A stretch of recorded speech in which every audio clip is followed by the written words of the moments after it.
How to choose your freelancing niche.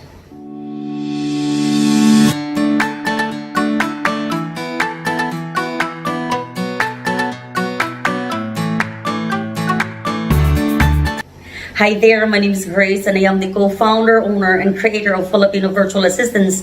And allow me to share with you today how you can choose your freelancing niche. A lot of people would come into the freelancing industry not knowing the niche that they can start with. And this is important because this is where you need to be established as a freelancer. This is where you need to brand yourself in order for you to grow your freelancing as a business. So here are some steps on how you can go ahead and decide on a freelancing niche. Number one, you have to start with the niche or the work that you have prior experience. Probably you used to go and work in an office setting, so you can be an administrative assistant or executive assistant or an office assistant. Probably you work as a real estate agent or broker, so you come into the freelancing world and be a real estate professional or real estate virtual assistant.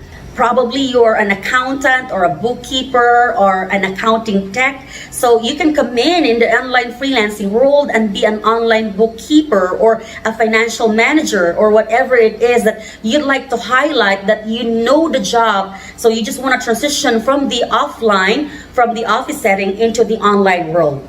Number two, you have to start with the skill that you know. So probably you're a fresh graduate, you're a college undergraduate, you're a mother, a father, that you don't have any experiences working in an office setting at all. So you don't have a previous experience that you can bring on the table. So start with the skill that you know. What is it that you know to serve clients, the services that you can provide to clients? Probably it is PowerPoint presentation, probably it is online research, probably it is data entry, probably transcription. So you can go ahead and start from there. Identify the skills that you know, and this can be a freelancing niche that you can start with.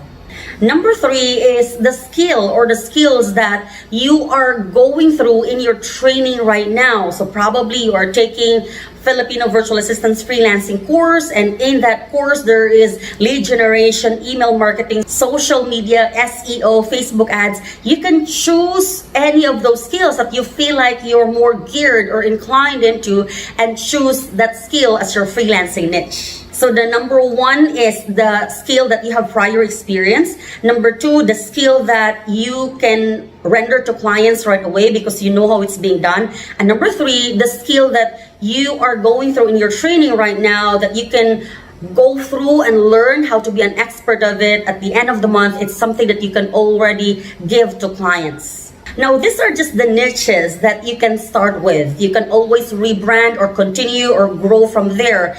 When you're able to go ahead and be adjusted in the freelancing world, it is the time now that you identify your focused niche.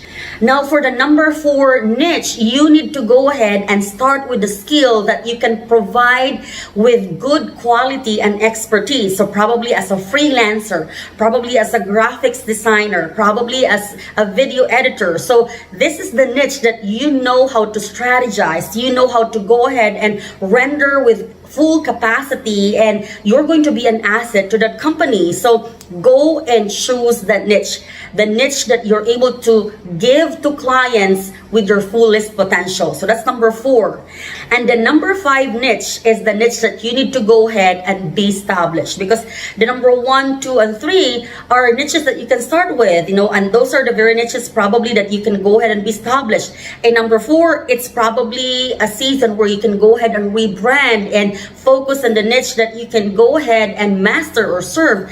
And probably your very niche in numbers 1, 2, 3, and 4, and 5 are the same, because in number 5, this is the niche now that I'd like to propose a skill that you'd like to really enjoy working.